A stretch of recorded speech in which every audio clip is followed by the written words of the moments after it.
Docteur Tidiane Ouattara, vous êtes coordonnateur d'un programme au niveau de l'Union africaine qui gère les questions environnementales, déjà au niveau de Kinshasa, pour parler des ressources naturelles africaines. En fait, c'est quoi le problème? Je vous remercie pour l'opportunité que vous nous donnez pour clarifier un certain nombre de choses et même expliquer à nos concitoyens du Congo et même de l'Afrique centrale ce pourquoi nous sommes ici. Okay. Nous sommes dans le cadre d'un programme continental qui s'appelle GMS en Africa, donc le suivi mondial pour l'environnement et la sécurité en Afrique. Il s'agit d'utiliser des images de satellites pour gérer l'environnement. Et nous sommes ici à Kinshasa sous l'invitation de la CEAC, la Communauté économique des États de l'Afrique centrale, de la CICOS, la Commission internationale qui gère le fleuve ou le bassin du Congo, et l'AGEOS, qui est l'agence spatiale du Gabon, les deux étant les leaders du consortium qui regroupe tous les pays de l'Afrique centrale.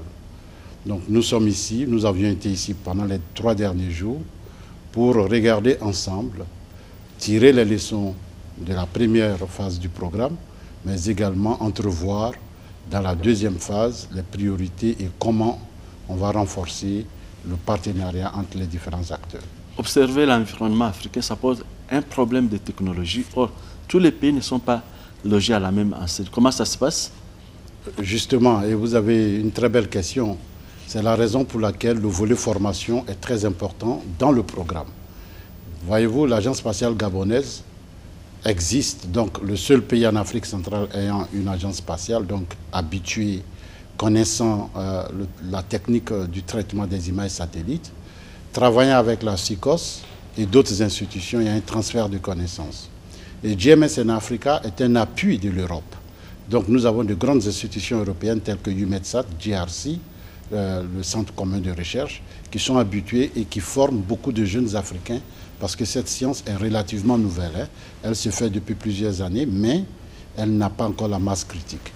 Et vous avez raison, on parle de connaissances scientifiques, mais il s'agit après et avant tout d'offrir des services aux décideurs. Et les décideurs, c'est ceux qui gèrent l'environnement, c'est ceux qui gèrent les ressources en eau, et c'est ceux qui gèrent tout le volet économique. Nous pourrons y revenir dans les détails. Alors, mais en fait, quel type de relations vous entretenez, par exemple, avec des ministères ayant en charge la recherche scientifique ou la recherche technologique? Alors, le programme n'est pas un programme de recherche et de développement, c'est un programme opérationnel. Par contre, nous travaillons avec toutes les institutions techniques, toutes les institutions scientifiques, mais aussi toutes les institutions opérationnelles.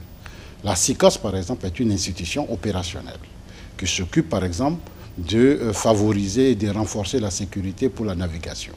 Alors, donc, en utilisant les images satellites, ils ont développé ce qu'on appelle un smartphone qui permet aux capitaines de naviguer en toute sécurité. Donc, les passagers sont en sécurité, les marchandises sont en sécurité. Et vous savez que le fleuve Congo, le bassin du Congo, en termes d'économie, c'est le moteur de l'économie en Afrique centrale. Voyez-vous la liaison aussi simple lorsqu'on a des informations pratiquement à temps réel pour naviguer facilement. Donc l'observation de la Terre, c'est d'utiliser les images satellites et fournir ces genres d'informations. Du côté du Gabon, la GEOS gère un consortium avec le Burundi, le Cameroun et autres pour essayer de faire une cartographie de la forêt où on peut voir l'utilisation des terres, etc. Justement, je reviendrai toujours à la question principale. Lorsque le Gabon décide de partager l'information, on passe par quel processus pour que toute l'Afrique centrale soit directement au courant de ce qui est en train de se passer sur les données naturelles dont on a effectivement besoin? Justement, vous savez, de façon traditionnelle, les institutions utilisent une page web, hein, mais ils font beaucoup d'activités entre les différents acteurs du domaine pour pouvoir partager cette information. Je vous donne un exemple. Avant même le début du projet, et tout à fait même au début du projet, l'agence spatiale gabonaise a fait une tournée au niveau de certains pays pour informer les acteurs du pays sur ce qui pourrait sortir de ce projet et comment ils pourraient l'utiliser sans coût. Parce qu'il faut dire que ce programme tout ce qui sort de ce programme, c'est gratuit. Et donc, nous avons créé des plateformes qui sont accessibles. Donc, les différents acteurs savent où aller. En plus, la SICOS est aussi en train de mettre à la disposition des différents acteurs, par exemple les experts de la navigation, les navigateurs qu'ils rencontrent régulièrement, et mettent à leur disposition les trouvailles qu'ils ont. Première question, docteur Tidiane. La République démocratique du Congo est confrontée à une réalité volcanique et de gaz méthane au niveau du lac Kivu. Peut-on créer un mécanisme d'interaction, d'observation à travers l'agence gabonaise pour un suivi un peu rapproché de cette réalité à travers un échange d'informations sécurisées?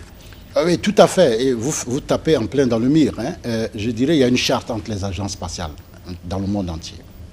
L'agence spatiale gabonaise peut être saisie, comme directement vous pouvez saisir l'agence spatiale européenne, pour vous donner pratiquement à temps réel l'information sur ce qui se passe à Goma. Et vos autorités, les autorités congolaises, pourraient facilement utiliser les informations qui en dérivent au jour le jour près. Voyez-vous, la République démocratique du Congo est un grand pays. Aujourd'hui, les satellites permettent de couvrir de vastes superficies en un temps record avec une répétition pratiquement à la seconde près. Donc tout ce qui se passe à Goma, à partir de Kinshasa, on peut regarder comme si nous regardions la télévision à temps réel.